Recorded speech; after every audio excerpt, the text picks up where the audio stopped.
November 2025। স্বর্ণের দাম এখন $4,000 প্রতি আউন্স। টাকায় 22 ক্যারেট স্বর্ণের দাম $2,00,000 একটু বেশি। সবাই বলছে দাম আরও বাড়বে, কোনো এক্সপার্ট বলছে দাম $5,000 ছাড়িয়ে যেতে পারে। এমনকি কস্কো সুপার মার্কেটে এখন স্বর্ণ বিক্রি হচ্ছে আর ঘন্টার মধ্যে সোল্ড আউট হয়ে যাচ্ছে। সেন্ট্রাল ব্যাংক থেকে শুরু করে সাধারণ জনগণ সবাই পাগলের মতো ছুটছে স্বর্ণ কেনার জন্য। আপনি হয়তো স্বর্ণে বিনিয়োগ করেন বা স্বর্ণে বিনিয়োগ করার কথা ভাবছেন, কিন্তু কেনার আগে একটি প্রশ্ন, এই যে স্বর্ণের দাম হুট করে এত বেড়ে গেল, এমনটা কি আগে কখনো হয়েছিল? আর হলে তখন কি ঘটেছিল? আজকের ভিডিওতে আমরা ইতিহাসে ফিরে যাব, দেখব এমনটা ঠিক একবার নয়, তিনবার ঘটেছে, আর প্রত্যেকবারই একই পরিণতি ঘটেছে। চলুন শুরু করা যাক। আমরা গত 100 বছরে স্বর্ণের ডাটা কালেক্ট করেছি, আর যা পেয়েছি সেটা বেশ চমকে দেওয়ার মতো। এই প্যাটার্নটি দেখুন, 1925 থেকে 1970 পুরো 45 বছরে স্বর্ণের দাম প্রায় স্থির, $20 থেকে মাত্র $36। কিন্তু তারপর 1970 $36, 1975 $161, 1980 $615। 10 বছরে স্বর্ণের বৃদ্ধি 800%-এর উপরে। সবাই বলছিল স্বর্ণ $1,000 যাবে, হই রই সবাই ছুটছে স্বর্ণ কেনার পিছনে। এরপর কি ঘটল? 1985 $317, 48% পতন। 1999 $279, আরও 54% পতন। যারা পিকে কিনেছিল তাদের 20 বছর অপেক্ষা করতে হয়েছিল শুধু টাকা ফেরত পেতে। 1-2 বছর নয়, 20 বছর। সেকেন্ড বাবল 2001 থেকে 2011, আবার একই প্যাটার্ন। 2001 $271, 2008 $872, 2011 $1,572।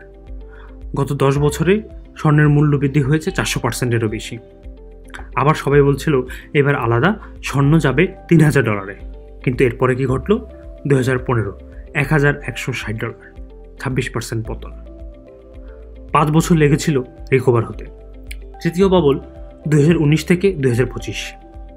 এবার দেখুন, 2019 $1,393, 2024 লাভ দিয়ে $2,337, 2025 $4,100। এক লাফে $1,393 থেকে $4,100 মাত্র 5 থেকে 6 বছরে। আর এবার সবাই বলছে 5 নয় $6,000 ছাড়িয়ে যাবে। তিনবারই দেখুন একই ঘটনা, দ্রুত বৃদ্ধি। সবাই একই কথা বলছে, দিস টাইম ইজ ডিফারেন্ট। সবাই কিনছে, মিডিয়া হাইপ তৈরি করছে। তারপর একটা প্রশ্ন, এই তিনবারই কি কোইন্সিডেন্স, নাকি এটা একটা প্যাটার্ন যা আমরা ইগনোর করছি? চলুন এই প্রশ্নের উত্তর পেতে আরেকটু সামনে আগানো যাক। সাল 1933, গ্রেট ডিপ্রেশন। আমেরিকার প্রেসিডেন্ট রুজভেল্ট একটা আদেশ দিলেন, এক্সিকিউটিভ অর্ডার, সব আমেরিকান নাগরিকদের স্বর্ণ জমা দিতে হবে সরকারের কাছে। দাম প্রতি আউন্স $20.67, না দিলে 10 বছরের জেল। তারপর মজাটা দেখুন, 1 বছর পর সরকার ওই স্বর্ণের দাম বাড়িয়ে করলো $35, মানে সরকার 69% প্রফিট করলো 1 বছরে। এখন আমাদের প্রথম বাবলের সাথে কানেকশনটা দেখুন, 1933 থেকে 1974 পর্যন্ত 41 বছর আমেরিকানরা সোনা রাখতে পারতো না। 1974-এ যখন ব্যান উঠলো, মানুষ পাগলের মতো কিনতে শুরু করলো। ফলাফল 1980-এর বাবল। আরেকটা ঘটনা বলি, হান ব্রাদার্সদের পাগলামি, 1980 সালের ঘটনা। টেক্সাসের 2 বিলিয়নিয়ার ভাই চেষ্টা করলো পুরো সিলভার মার্কেট কিনে ফেলতে। সিলভারের দাম $6 থেকে $50 নিয়ে গেল। ঠিক একই সময়ে স্বর্ণ $850 পিকে। চলুন যে তারপরে ঘটনায়। 1960-এর দশক, কোল্ড ওয়ার। আমেরিকা, ব্রিটেন সহ 8টা দেশ মিলে ঠিক করলো তারা স্বর্ণের দাম $35 স্থির রাখবে। এর নাম দিল লন্ডন গোল্ড পুল। যখনই দাম বাড়তো তারা রিজার্ভ থেকে স্বর্ণ এনে বিক্রি করে দিত। কিন্তু 1968-তে ফ্রান্সের প্রেসিডেন্ট বললেন, আমি আমেরিকার ডলারে বিশ্বাস করি না। যদিও এর পিছনে অনেক কারণ আছে, বাট তারপরে আমরা আমাদের এই ঘটনাতে স্টিক থাকি। তিনি সব ডলার কনভার্ট করে স্বর্ণে রূপান্তর করার চেষ্টা করলেন। ফলে পুরো পুল কলাপস করে গেল। নিক্সন শক। নিক্সন গোল্ডের সাথে স্ট্যান্ডার্ড ছেড়ে দিলেন। ফলাফল 1970-এ $36, 1980-তে $615। কেন এই ঘটনা বলছি তার একটা কানেকশন আছে। এর পিছনে বড় কারণ হচ্ছে, যখন সরকারগুলো আর্টিফিশিয়ালি দাম কন্ট্রোল করার চেষ্টা করে, কখনো না কখনো এই কন্ট্রোল যখন হারায় তখন দামের একটা অসম্ভব রকমের এক্সপ্লয়েট ঘটে। আর এখন কি হচ্ছে? 2025, চীন, রাশিয়া, ভারত সবাই ডলার ছেড়ে স্বর্ণ কিনছে। ব্রিক্স গোল্ড বেক কারেন্সি তৈরি করার চেষ্টা করছে। এটা কি আরেকটা লন্ডন গোল্ড পুল হতে পারে? হতে পারে, আবার না হতে পারে। ইতিহাস কখনো কখনো রিপিট করে, কখনো রাইম করে। এবার আসি 2025-এ। এবারে ঘটনাগুলো কিছুটা হলো ব্যতিক্রম। কেন বলছি এই কথা? চলুন এবার সেটা দেখা যাক। সিগন্যাল 1, সেন্ট্রাল ব্যাংক গোল্ড রাশ। 2024-25 ধরে চীনের পিপল ব্যাংকস টানা স্বর্ণ কিনে যাচ্ছে। পোল্যান্ড তাদের গোল্ড রিজার্ভ 200 টন বাড়িয়েছে। এর পাশাপাশি 2024-এ অন্যান্য সেন্ট্রাল ব্যাংকগুলো 1037 টন স্বর্ণ কিনেছে, যেটা গত 55 বছরের রেকর্ড। সিঙ্গাপুর, ভারত, তুরস্ক সবাই কিনছে। লাস্ট টাইম এরকমটা কখন হয়েছে? এই যে কিছুক্ষণ আগে বললাম, লন্ডন গোল্ড পুল কলাপসের সময়। Signal 2, BRICS currency challenge. 2024-এর অক্টোবর সামিটে ব্রিক্স নেশনগুলো একটা নতুন আইডিয়া নিয়ে আসলো, গোল্ড ব্যাকড ডিজিটাল কারেন্সি, মানে ডলারের বিকল্প তৈরি করা যেখানে ব্যাকিং হবে স্বর্ণ। এটা সাকসেসফুল হলে স্বর্ণের ডিমান্ড আকাশ ছোঁয়া হবে, ব্যর্থ হলে আসছে আরেকটি বাবল। সিগন্যাল 3, কসকোতে স্বর্ণ বিক্রি। 2023 সালে আমেরিকা কসকো সুপার মার্কেটে গোল্ড বার বিক্রি করা শুরু করেছে, আর সেগুলো ঘন্টার মধ্যে সোল্ড আউট হয়ে যাচ্ছে। তবে এটা কোনো সাধারণ ঘটনা না। কেন এটাকে বিপজ্জনক সিগন্যাল বলছি?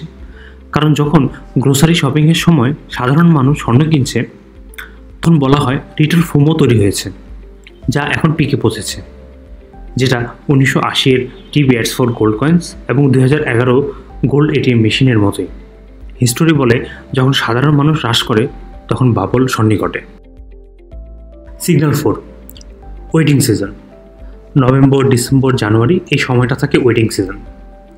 গত বছর যে ঘটনাটা ঘটেছে এবারও মনে হচ্ছে কাছাকাছি একই ঘটনাই ঘটবে। ওয়েডিং সিজন চলে আসছে, কিন্তু সাধারণ মধ্যবিত্তরা স্বর্ণ কিনতে পারছে না। স্বর্ণের দাম হু হু করে বাড়ছে। জুয়েলার্সরা বলছে ডিমান্ড অত বেশি নেই। অর্থাৎ ট্রেডিশনাল বায়াররা যখন কিনতে না পারে কিন্তু স্বর্ণের দাম হু হু করে বাড়ছে, এটা একটা খুব ভালো লক্ষণ হিসেবে দেখায় না। Signal 5, gold versus bitcoin. 2025-এ নতুন একটা ডিবেট শুরু হয়েছে। গোল্ড বাক্স বলছে ফিজিক্যাল সেফটি চাই, ক্রিপ্টো ব্রোস বলছে বিটকয়েন ইজ ডিজিটাল গোল্ড। মজার ব্যাপার, 2024-25-এ গোল্ড এবং বিটকয়েন একসাথে বেড়েছে, যেটা ইতিহাসে এর আগে আর কখনো দেখা যায়নি। অর্থাৎ এরা সবসময় অল্টারনেট ছিল, একটা যখন বাড়তো আরেকটা কমতো, অন্যটা কমতো আরেকটা বাড়তো, কিন্তু এখন দুটোই পিকে। এটা দেখায় যে মার্কেটে এখন অ্যাক্সিস লিকুইডিটি আছে, মানে মানুষের কাছে too much money chasing asset আছে। কেন এটা সমস্যা? ওয়ারেন বাফেট বলেন, when everyone is rich on paper, no one is actually rich. আচ্ছা, এবার তাহলে আসা যাক কনক্লুশনের দিকে। এতক্ষণ অনেক সমস্যা নিয়ে কথা বলেছি, এখন তাহলে সমাধানগুলো কি? আচ্ছা, প্রথম পয়েন্ট, আমি কিন্তু বলছি না কিনবেন না। স্বর্ণ কিন্তু একটা সেফ ইনভেস্টমেন্ট হিসেবে মানুষ দশকের পর দশক ধরে দেখে আসছে। হতে পারে দাম আরও বাড়বে, এখন 4,000 আছে, 5,000 বা 6,000 ডলারও হতে পারে, কিন্তু ইতিহাস বলে যা ভার্টিক্যালি উঠে তা ভার্টিক্যালি নামে। আমি এই জিনিসটাই এতক্ষণ ধরে বলার চেষ্টা করছি।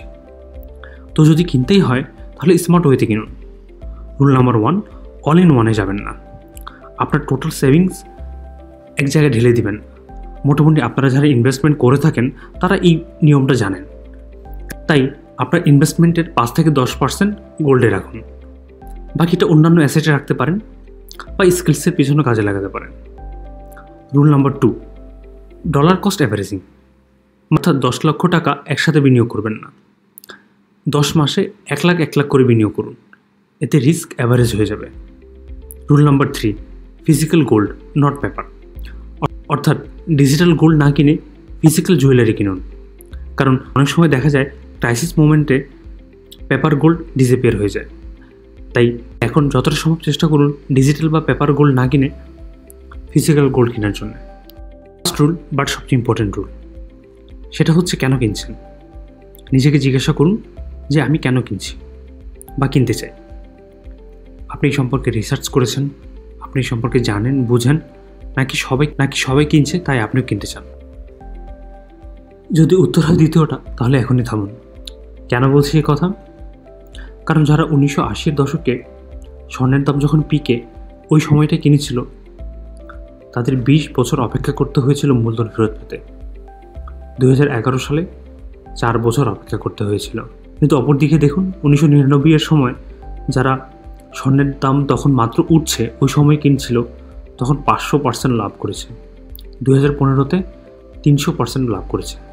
তাই প্যাটার্ন দেখুন, একটু জানা বা বোঝার চেষ্টা করুন, বা এই বিষয়ে আরও পড়াশোনা করুন, তারপর কিনুন, আপনি লাভবান হবেন। তো আজকের ভিডিওতে আমি আসলে আপনাদেরকে কী বলার চেষ্টা করেছি, একটা প্যাটার্ন যা 1980, 2011, 2025 একই ঘটনা ঘটেছে। দ্রুত বৃদ্ধি পেয়েছে, সবাই কেনার পিছনে ছুটেছে, দাম আরও বেড়েছে, তারপর একটা সময় ক্র্যাশ করেছে। কিন্তু এবার কি সত্যি ডিফারেন্ট হতে পারে? মেবি হতে পারে ব্রিক্স নতুন কারেন্সি নিয়ে আসলো, ডলারের জায়গায় স্বর্ণ নিয়ে নিল, এবং বা স্বর্ণ 4, 5, 6 হাজার ডলারে গিয়ে সেটেল হয়ে গেল। কিন্তু এই সব কিছুর পিছনে একটা কিন্তু আছে। সব কিছু হতে পারে, নিশ্চিত নয়। শেষ কথায় আসি, আমি আপনাদেরকে আসলে পুরোপুরিভাবে কোনো ফাইন্যান্সিয়াল অ্যাডভাইস দিচ্ছি না। আমি শুধুমাত্র ইতিহাসের ডাটা আপনাদের সামনে রেখেছি, আপনারা সেটা দেখুন এবং ডিসিশন নিন। গ্রিড আর ফিয়ার দুটি আপনার শত্রু। যখন সবাই একদিকে ছুটছে, থামুন এবং ভাবুন। ইতিহাস পারফেক্টলি রিপিট করে না, কিন্তু ইগনোর করলে আপনার ভুল রিপিট হয়ে যেতে পারে। একটা শেষ উদাহরণ দিই। 1989 সালে জাপানিরা ভেবেছিল তাদের রিয়েল এস্টেট এবং স্টক কখনো কমে না। 35 বছর হয়ে গেল, এখনও রিকভার করেনি। তাই চিন্তাভাবনা করে ইনভেস্ট করুন, জেনে বুঝে তারপর ইনভেস্ট করুন এবং ভালো থাকুন। ধন্যবাদ।